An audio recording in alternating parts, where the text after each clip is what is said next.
Hi everyone, this is Dr. Alana, and it is the next to the last session. Can you believe it? The next to the last session of this group that's been meeting over the summer for people who had data and who wanted to move towards getting done. And actually we have people at different levels of having data, master's students as well as doctoral students, everybody working through the analysis section. And now we're at the stage, we started it last week and we're finishing this week, looking at how we get, once you have data, once you've finished your results and your findings and you've got an idea about your discussion, you have to go back and make this whole story consistent all the way through the document. And last week we talked about lit review, and today we're going to take a look at background and methodology with the same idea. A little bit of lit thrown into that as well. So once again, welcome. A reminder, as always, this is part of a bigger discussion. We've been doing this WooClap /Summer QS, and it's up again, currently week 9, the 9th session. If you have any questions while you're working, you put those there and you get them answered, but you have to register for the Thursday open office. Open office hours have been really interesting and beneficial, and we've seen all kinds of interesting things come from them. I've been sharing my research. I was invited last week to share my research more regularly through the fall, which I will do. I'll show you how I put things together when I'm focused on my own work and the help that it might be useful to you as you're designing and becoming researchers in your own right. I also want to point out that you can sign into any pd.education site, and self-directed learning is the first menu item. And there are modules, the self-directed learning modules, from background to methodology. All of them start with PhD scholars.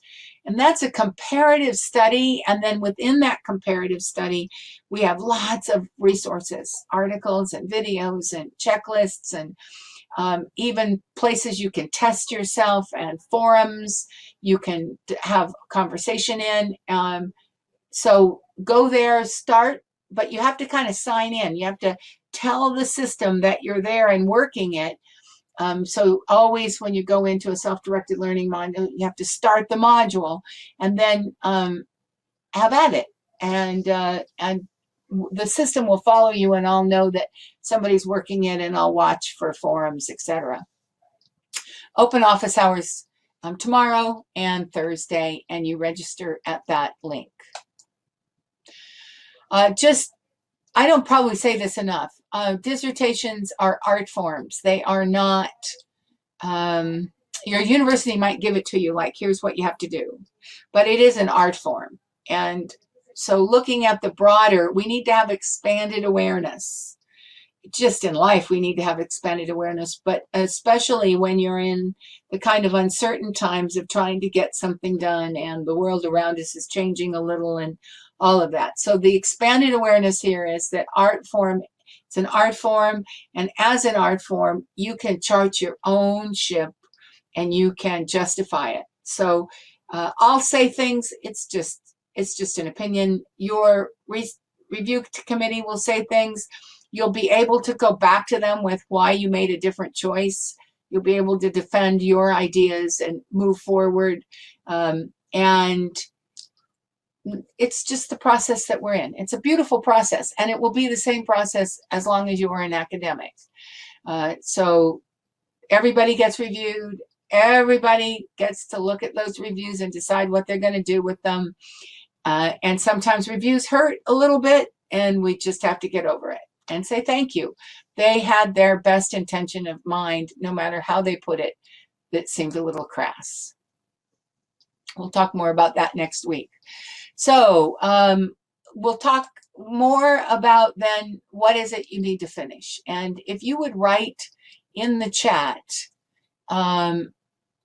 what would you like to see? Not only next week, if I look at the if I look at the votes, 7 out of 10 of you responded.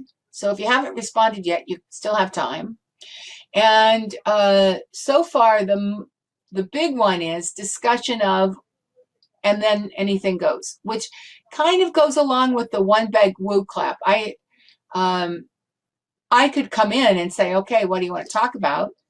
But and I'm willing to do that. I'm willing to have you come at the last minute and type something in that you want to talk about. But I'd prefer it if you went to wooclap.com/summerqs and you gave me a heads up that you'd like to talk about those things. Because that way I don't fumble around and take time not having the screenshots ready, etc.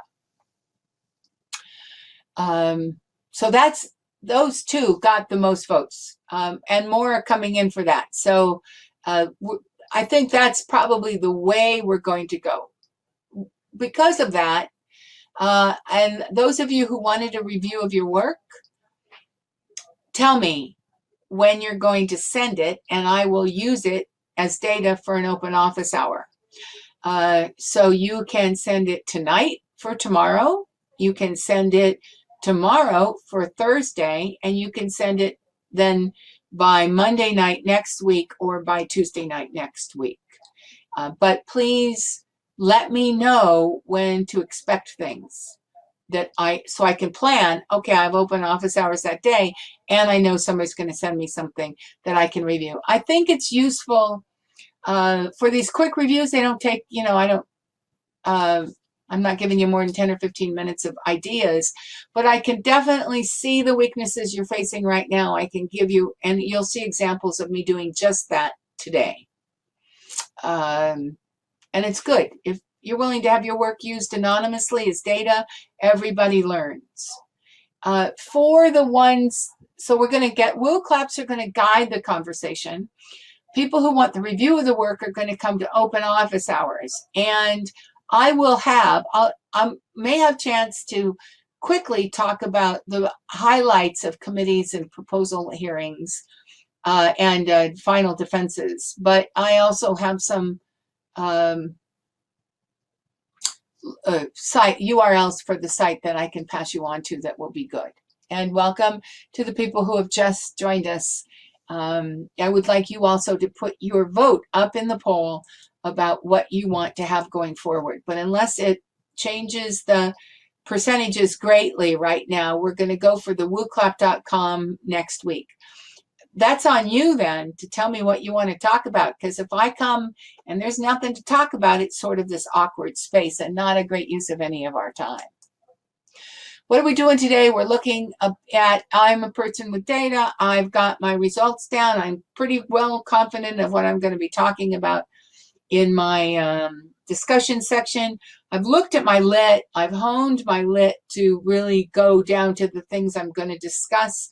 I have a conceptual framework that works for my reader to get through that. And now I need to consider background and methodology. So we always go, this is a quick guide through, and there are many more things if you go to the PhD Scholars self-directed learning on the site, because I don't know what you don't know. But I always go back to the argument. At this point, when you are finished, you basically want absolutely nothing in your document that isn't supporting your argument directly, if you can. Like, it's nice to have other side conversations. It's nice to flesh out our field and have a lot to say, but it is not the point of these documents. And you do not want your readers to be confused. You want them to skim through your work, get it all, be done, and on to the next. So your main readers are, of course, your committee, but you are claiming significance. You are claiming significance to your field or a portion of your field, to perhaps your state level or some finite group of very, odd academics who only study this little tiny thing, but they have this problem you've solved. It doesn't matter, big significance or little significance, but what does matter is that you have set up your argument with your significance, and you've proven it all the way through. So your abstract tells people your whole argument. Your background makes your claim, and it claims for significance. Your literature is the evidence that that agrees with the significance. Your methodology is your therefore statement. Therefore, these things are important. We've shown that. Therefore, this methodology will build that significant outcome for our fields. Your results are your strong evidence that back up your claim, that support your warrant, and your discussion is your proof. If an argument has a proof, your discussion is your proof. It is where you get to speak. Your voice as a doctor or a master comes out. And this is as true whether you're writing a series of 3 journal articles, you're just doing the same thing 3 times. But that is how a finished piece reads in any scientific argument. So your background section, let's look at those and what you might want to hone out. They can be long or short. I have seen intro backgrounds that are 2 pages, 3 pages in finished dissertations. I have seen them 15 pages. I've seen universities give you a lot of headings, including definitions and other things, delimiters, limitations, other things that are not always required. If you're a STEM scientist, you don't have to talk about your significance all that much because you're in a field where your data will stand up for itself. If you're a social scientist, you have to totally talk about your significance. But whether you have to say it directly or not, your significance needs to be crystal clear as a result of your background or introduction section. So you set up your claim, you give your rater the overarching little bit of snippet literature background that ties it together for them with the significance. That's what should happen in this first section. Why do you care? Well, because you need a focus right now. You need a lens. You have a lot of documentation probably that you're looking at, and you're probably, if you're like most people, you're pretty tired of it. Or you've had some, it's gone on a while. Yeah, the end game is not easy. Personally, it is not easy.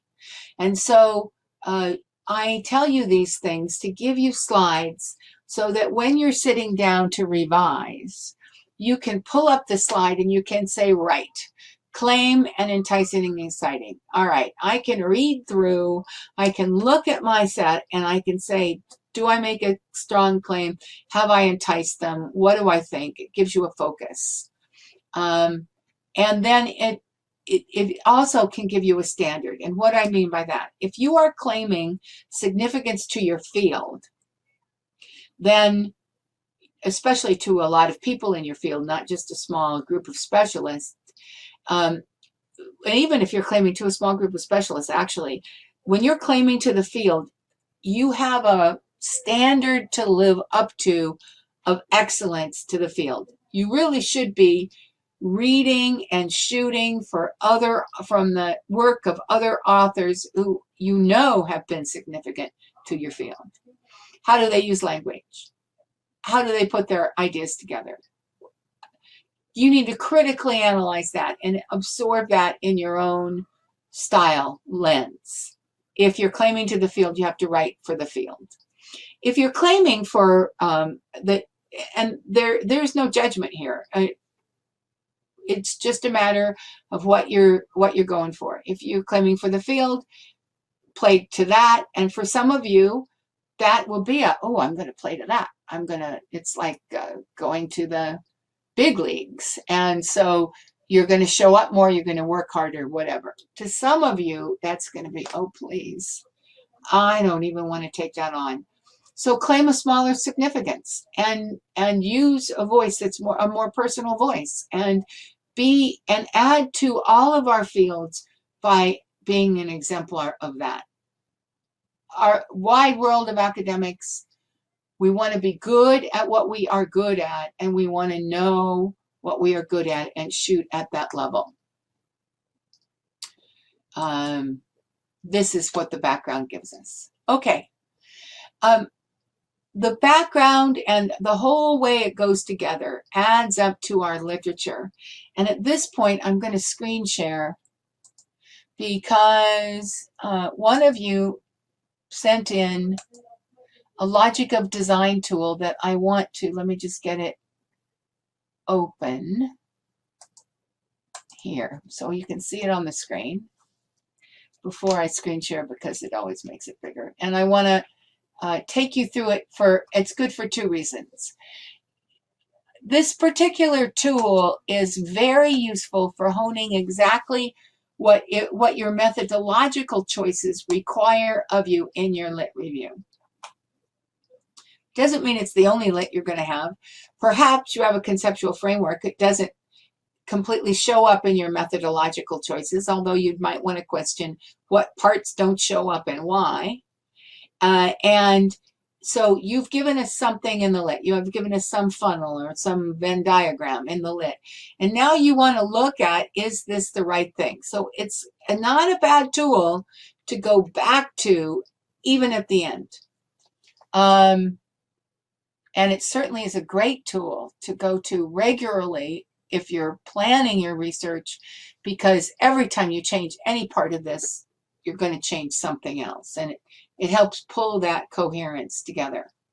So this person, what is the problem your research will address? The first problem relates to the necessity of determining factors that encourage first-year undergraduate students to engage with technology and support their learning of non-specialist mathematics. The second problem identified, is the lack of theoretical frameworks of evaluation that can be used by practitioners to examine the effectiveness of the technology. And then on this tool, you hit the left-hand button underneath the box, and up come these questions, which I've put in so that we can review them. Is the problem easily described in a sentence or two? Yes, it is. 2 sentences, 2 problems. Is the specific context for your study mentioned in your problem statement? Not at the moment, although it's hinted at. It says first-year undergraduate students. Would it help us more if we knew it was first-year undergraduate students at a community college, or first-year undergraduate students at a large R1? Or would there be something in the context that might actually impact the study? If so, it should be in those statements. Can you collect your answers from people, equipment, and archival evidence, etc., enough to answer your questions or test your hypothesis? I don't know, but we have to assume yes, because this person went on. And do you have easy access to the people, equipment, etc., to get the study done? The person also said yes. So then we move on to the second part. What questions do you want to ask? If you think you know the answers, what hypothesis can you suggest? So there were 5 research questions from what are the key factors of technology-enhanced resources and their implementation that influence students and engagement? What are the key pedagogical factors of the technology that influence student engagement? And what measurable ways do students engage with self-selected technology-enhanced resources? How can the outcomes of 1 and 2 be used to develop a framework? And this last one I don't quite understand. What information about student engagement with technology-enhanced resources can be determined from selected evaluation tools?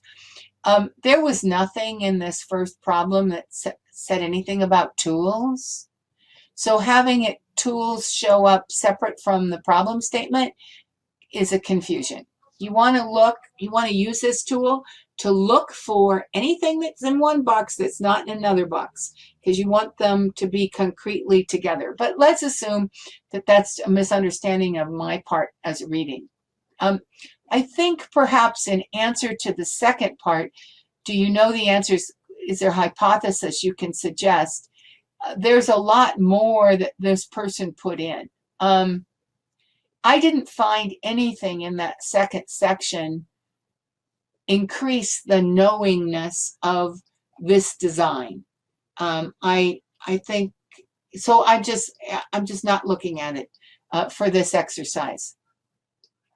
But then we get to the third. Oh, and then if we click on these we click on the boxes, here are the questions.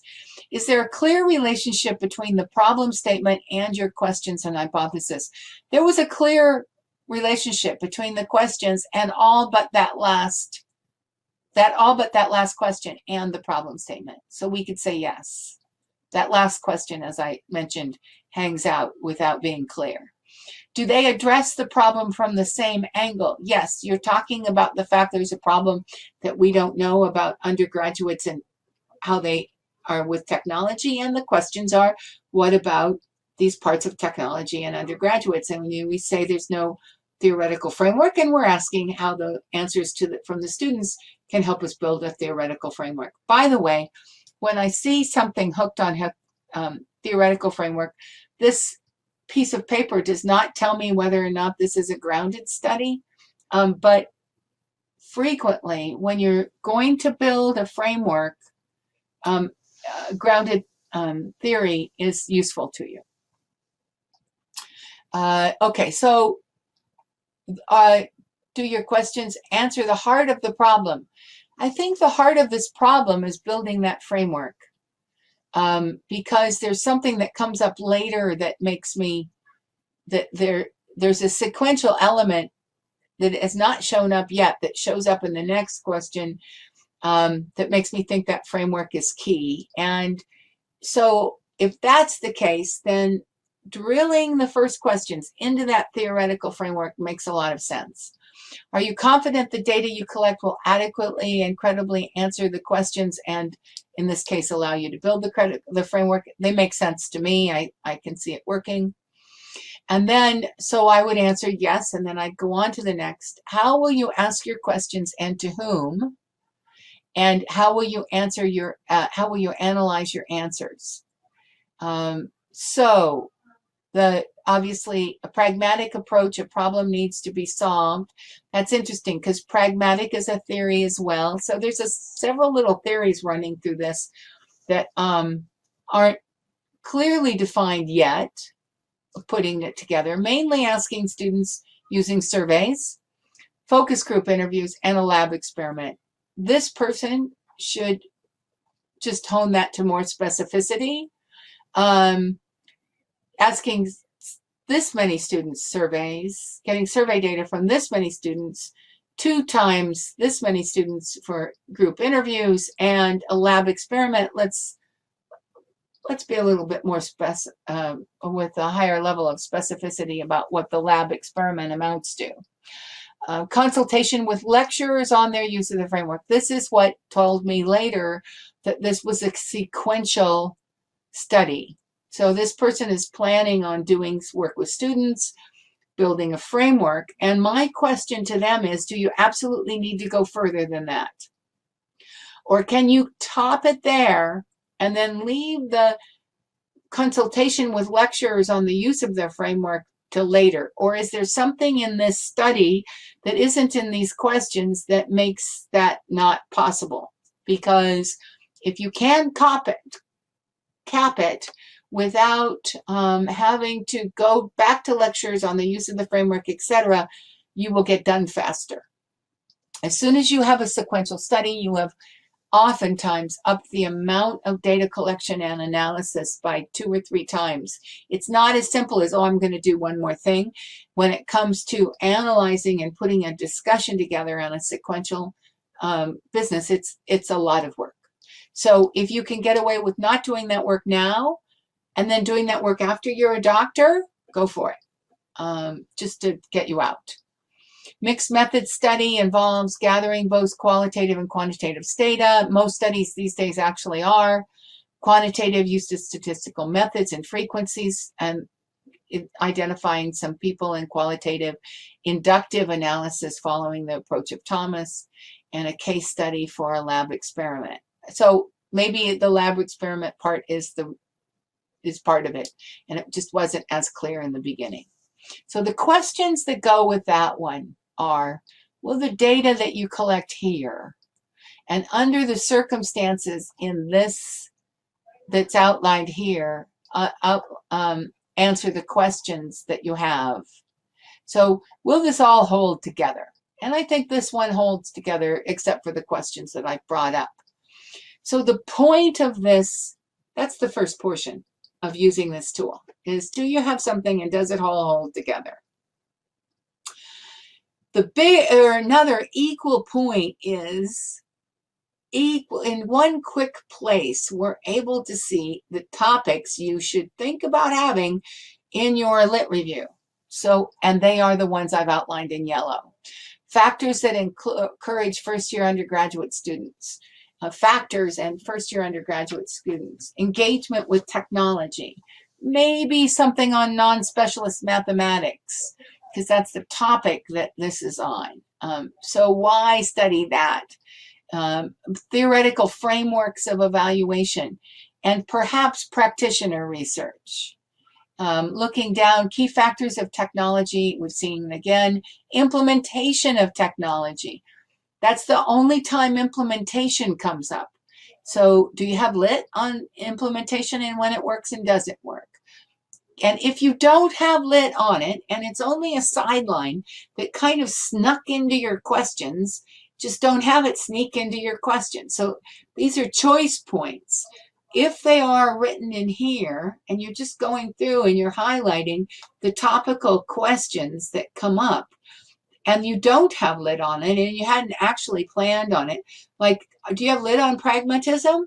If you don't have lit on pragmatism, don't put pragmatism in. And this is then an exercise in consistency all the way through. And it's one of many.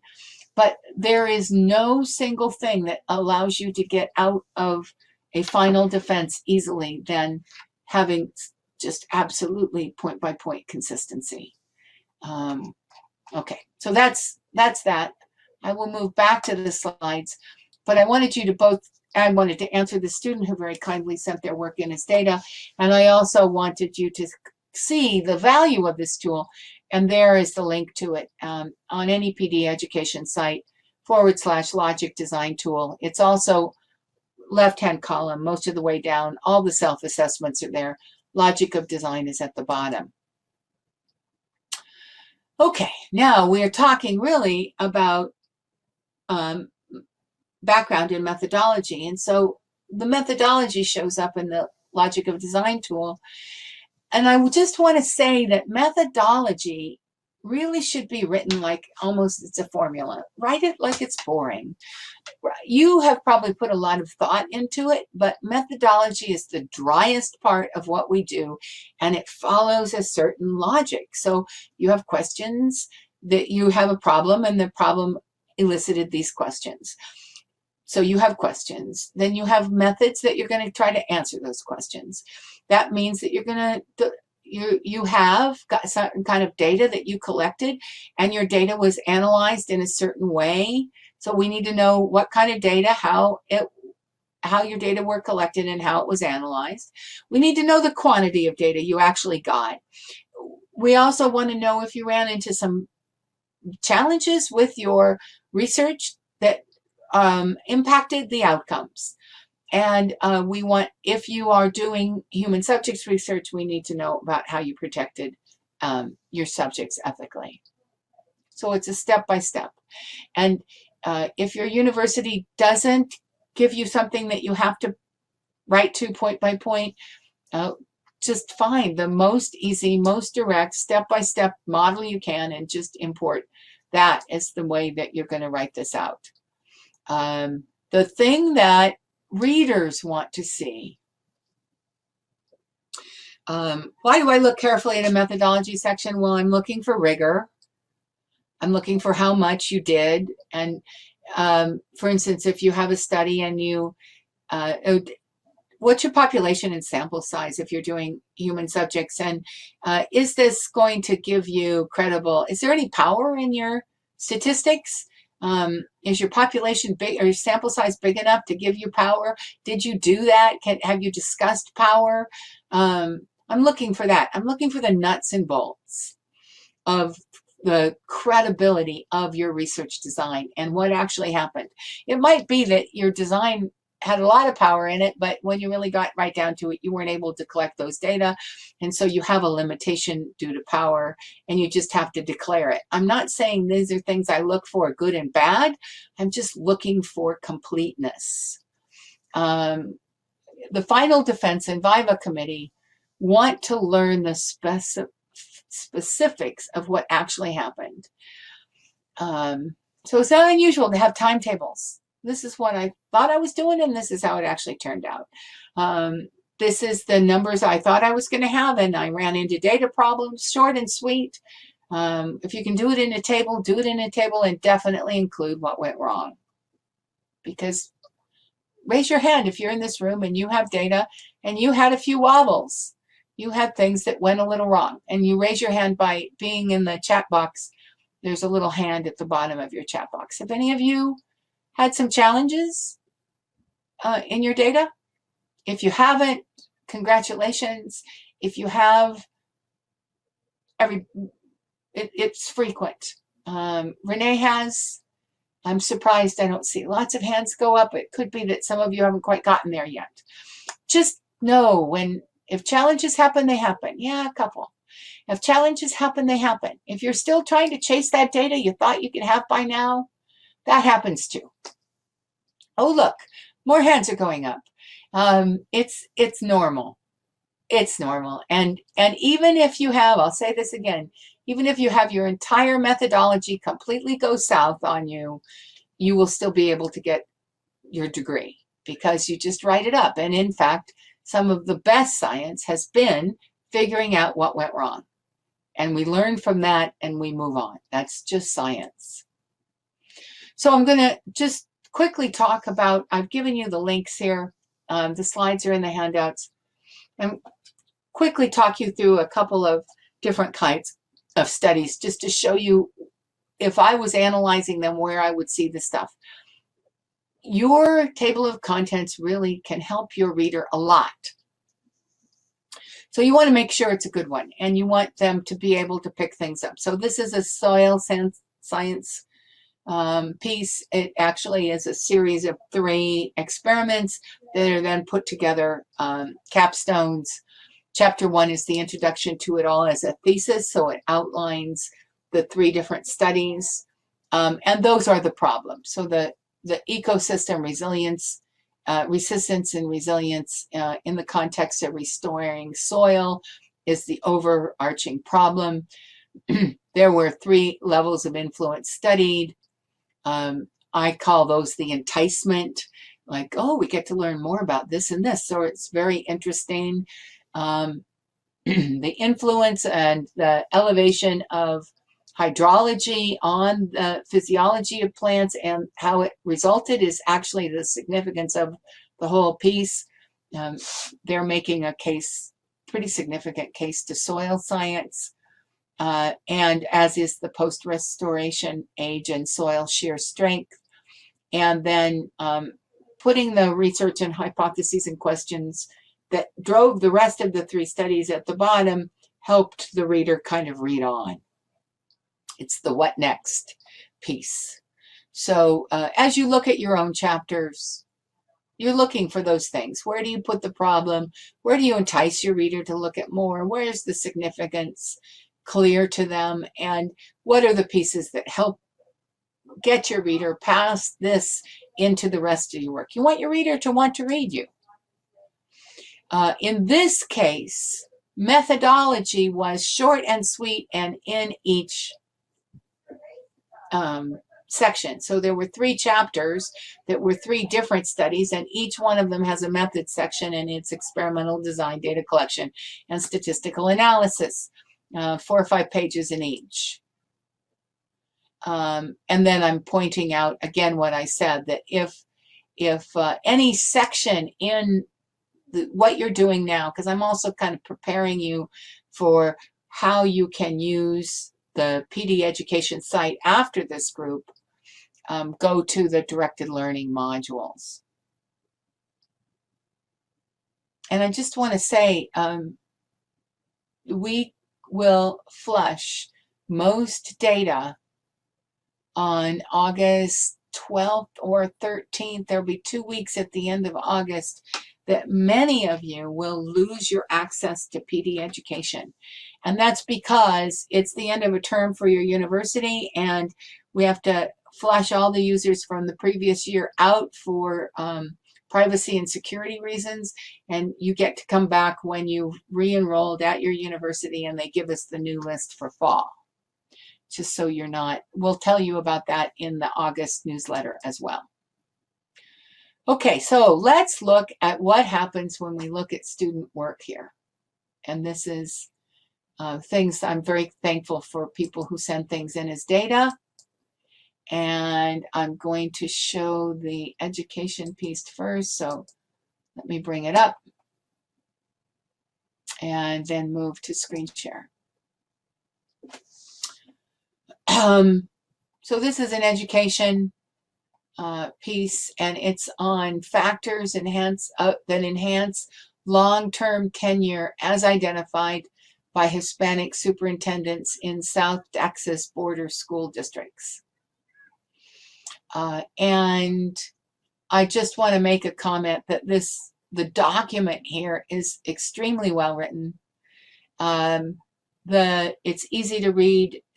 They make a personal significance case, which I found very compelling, that they are in a school district office and have seen something like 15 or 17 new superintendents over their 12-year, 10-year, like more than one a year, which just sets up the pain of everybody. As you know, if you work in any kind of setting in education, that much change at the top just makes it really difficult to keep programs going with any kind of consistency. And that's the point they're making, and that's what they're studying. So it's significant at a personal level that makes it significant at a larger level that makes it actually significant to any school board anywhere in the United States who has a high turnover in the superintendencies. It's really nicely laid out. But this document has just a lot of basic Microsoft Word challenges.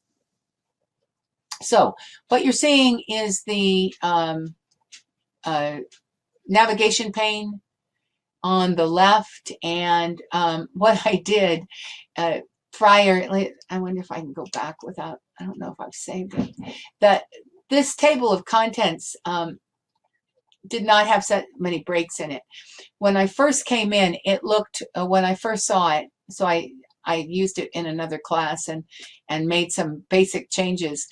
It had a lot of holes in it. So for instance, this one here, see this space down here?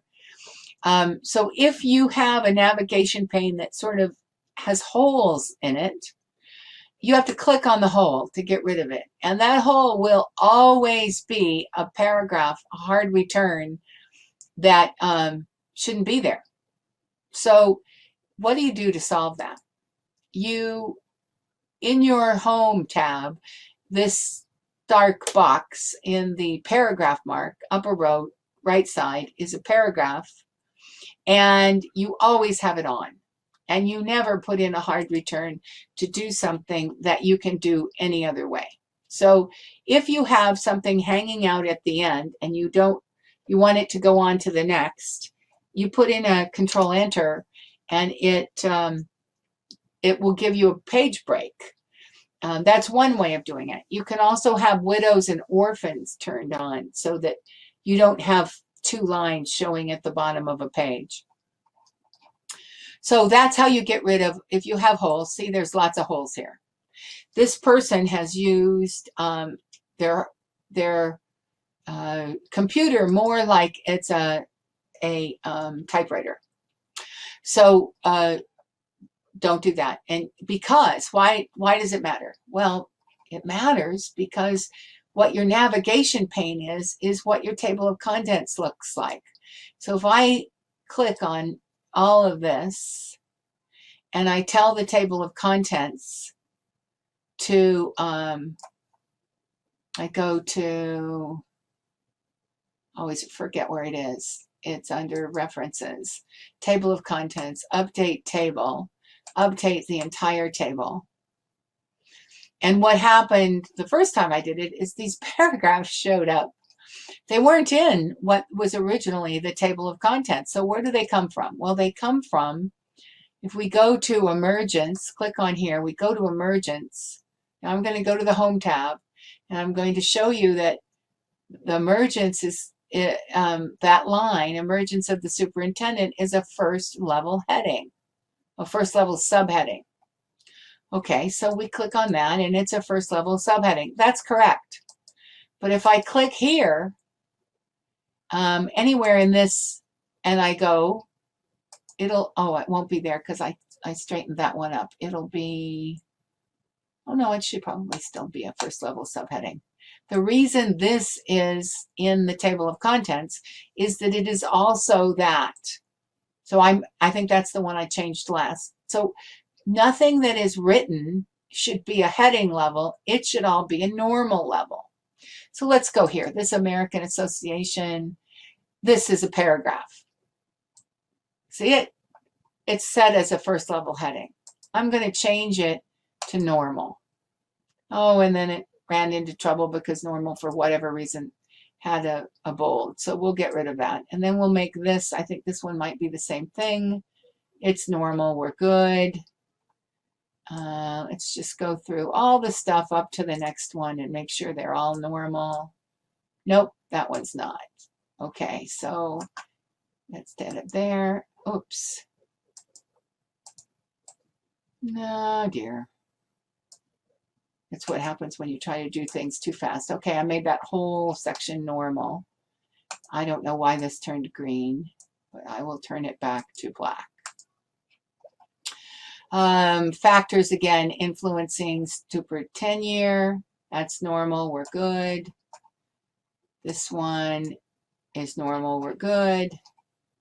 Okay, so if I go back to that table of contents and I highlight it again and I tell it to redo it,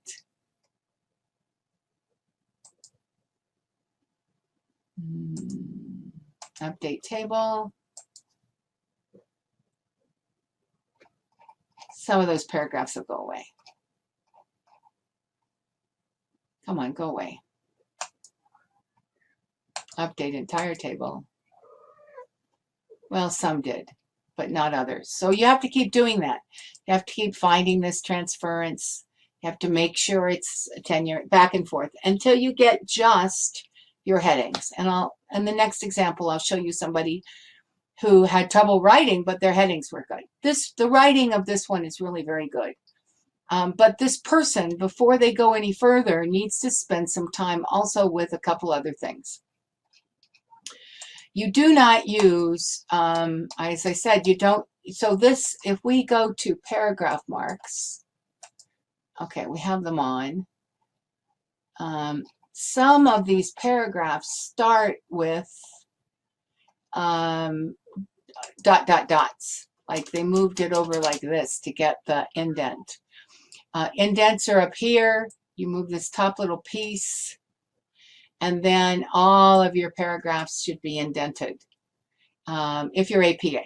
If you're not APA, that's not necessarily so.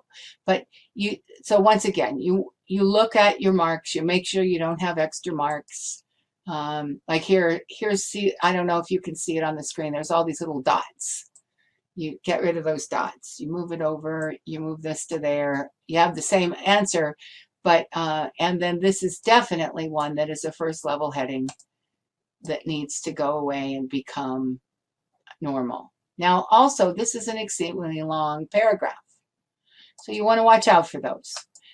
Chances are you're not going to write anything that takes up a whole page and only have one thought in it. So this person needs to also look to make sure they don't have overly long paragraphs. I want to point out, this is really excellent writing. When you read it, it read well, the work seems strong. They just need editing and formatting help. And I'll go back to the slides just to make sure I haven't missed anything. The solutions. Turn up your tools in academic help. If you don't know how to do that, write it in a WooCap and I'll show you in open office hours.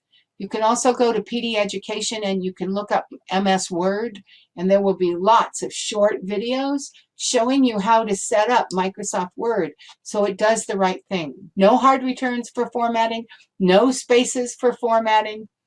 Modify your headings as needed. Watch your avoid overly long paragraphs, and watch your headings for title case.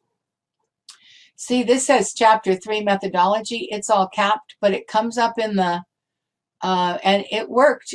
Chapter 1 worked. It's all caps like it ought to be, but Chapter 3 is coming up in the navigation pane, not in all caps and not even in capital case. That's the way it's going to show in the table of contents. So small things, but important things. All right, now I'm going to show you something that's a completely different review. Chemical engineering. And this person, thank you again for sending me your work. It was a fascinating juxtaposition today of, this is the engineer. Look at this table of contents. Oh, I can't. I have to show you the screen, don't I? So screen sharing on, switch to screen. There we go. This is a picture perfect table of contents. Easy to read, nice spacing. We know which headings go where. I'm not clear on whether this person is writing to APA for some things that happen in the document, but this person absolutely had the headings and the setup, and absolutely wonderful. And you come over here in the navigation pane, and they even get the little arrows, and you can put down on the arrows, and you can see all the different points that are made under each one.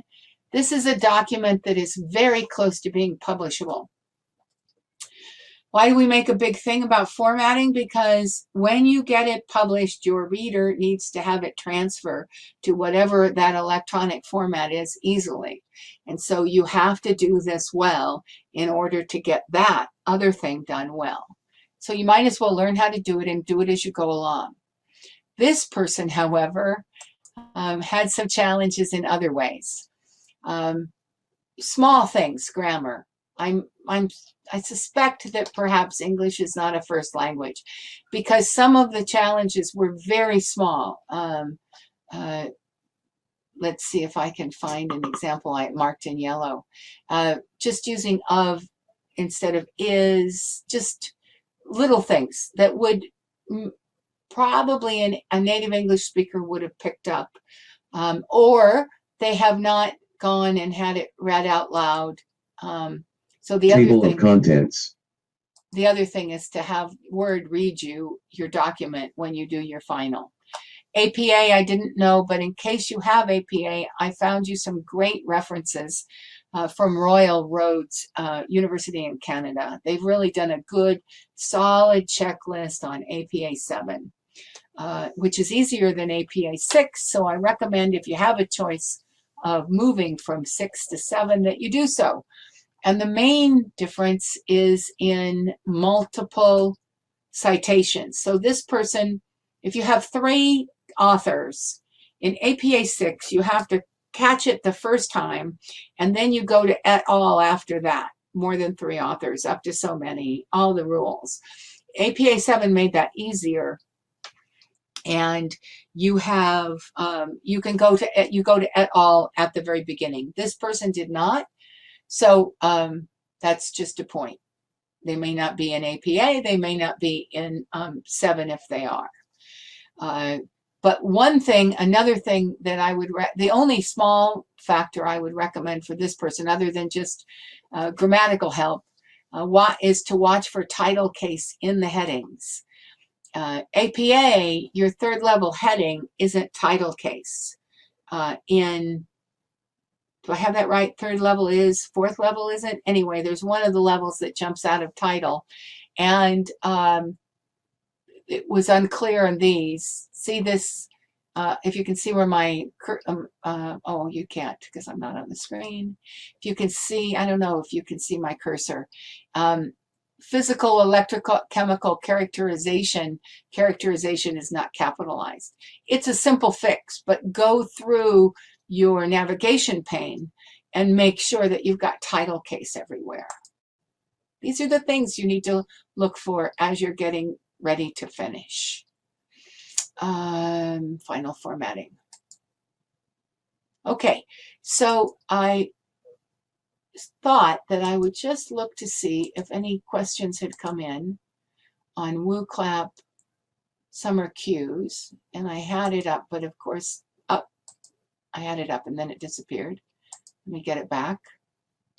And in the meantime, so today is kind of one of those funny conversations to give, because I know all of you are thinking about your work, and I'm curious, what of what I said today are you going to take with you for your work?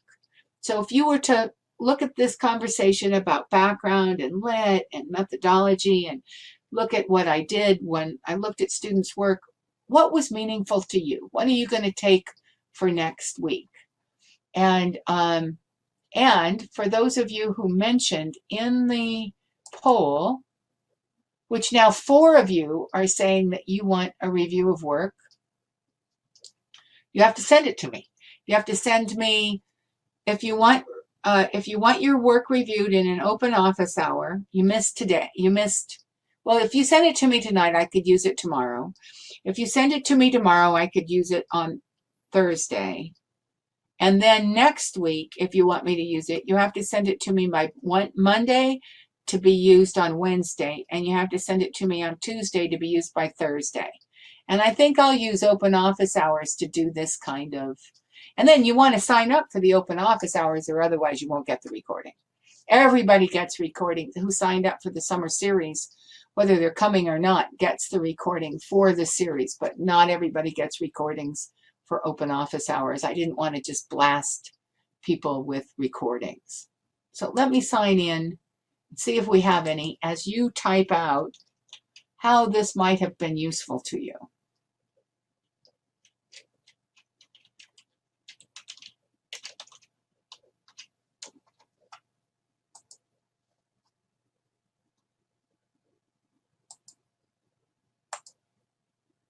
No questions. So tomorrow, I will come to open office hours, and the next day I will come to open office hours. I don't record tomorrows. I only record, that's right. If you can't come live, you need to put the WooClaps in and send me data for the Thursday open office hours, because I don't record Wednesdays. That gives people a chance to ask questions that they might not want to have recorded. Okay, so looking to see, oh my goodness. I've missed some.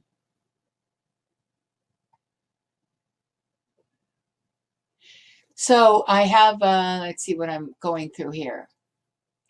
Next week, will I still have sections like this? I found meetings helpful very weak. Next week, I do have open office hours. Then I'm dry. I'm off on open office hours until sometime in September. That time in September will be determined by how many of you decide that you want to have this continue, and then we'll set some time aside. I'm happy to continue working with the groups that started the summer. I think a lot of positive work got done, and I enjoy it. I enjoy open office hours. When I collected data, the university is at semester holiday. Pipit, is it possible to access the handout from the webinar I missed? Yes.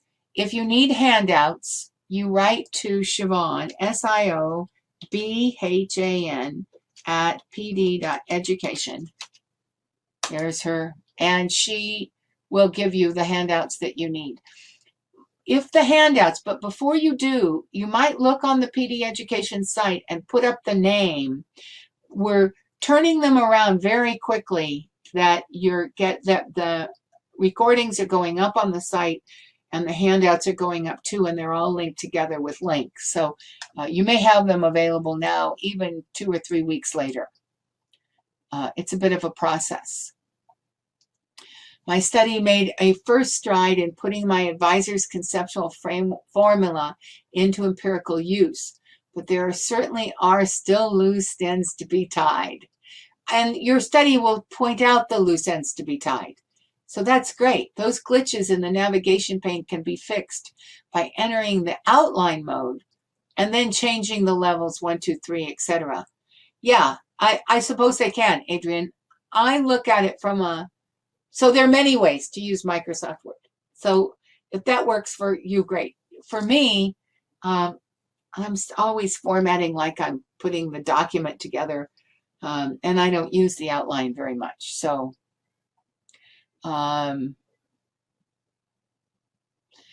save me at least an hour of distraction time. Yeah,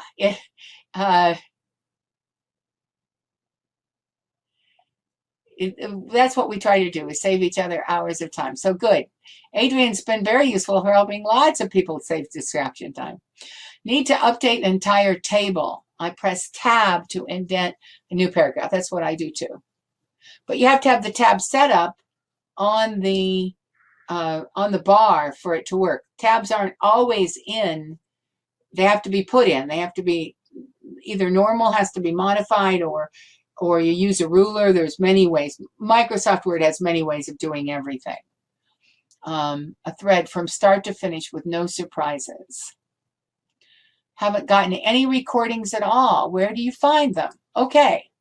So that tells me that you weren't signed up for the summer series at the official big level, or that at some point you unsubscribed from emails. Because once you unsubscribe from emails, you don't get them, and recordings and everything else recordings aren't delivered by emails, but knowing that they're there and how to get to them is. So here's the workaround.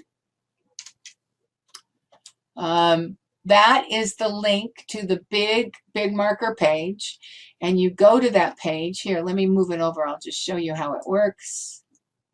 I have it moved over there. And now I'll share screens again. So this is the big marker page.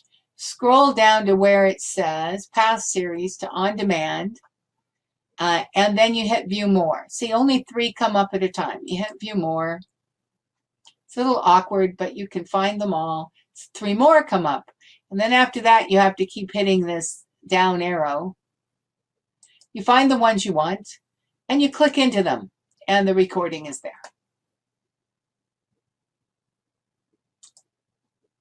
So that should be helpful. Let's see. Open office hours have been awesome. Thank you, Erica. I've enjoyed them. It's nice to be in a global community. It's nice to share global community ideas and to see what it's like around the world. So, Adrian, are you planning on graduating in May? I've been thinking that you were very close from what you've shown us. And we should all have a big celebration.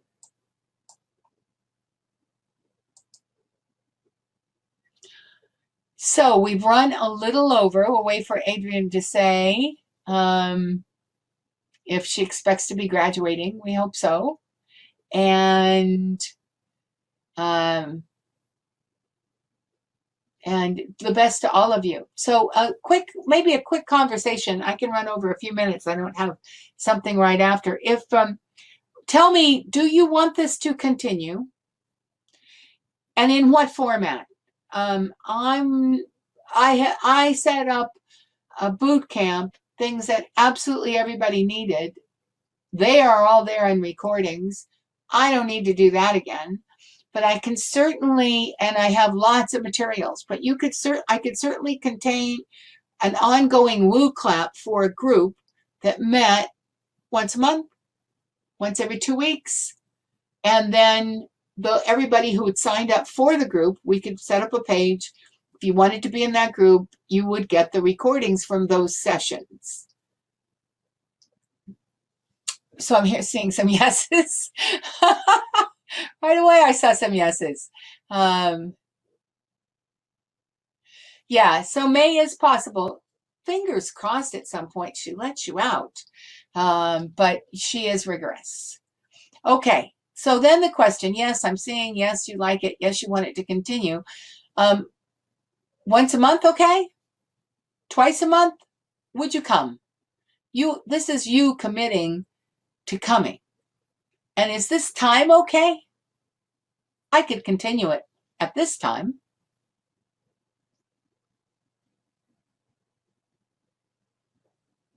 And I'll wait for your answers. Have the recordings and the handouts will be all in one place. Jen, if you look up on the site and you look up, if you click into more and more, I mean, that's our expectation, is that they are all together or easy enough to get to. You should be able to type in some search words that are the title of that, and you'll get, and I do this frequently, so I know it works. You get the webinar, the handouts, the recordings, whatever, all together under the same title. Once a month, Tuesdays or Thursdays.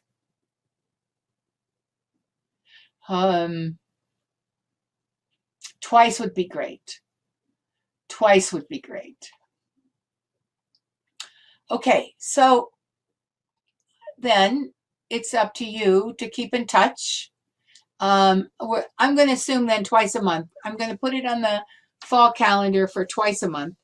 And if there may turn out to be weeks here or there where I can't make, I'll try to make it like the second and fourth Tuesday of every month at this time, or the first and third. If any of you had,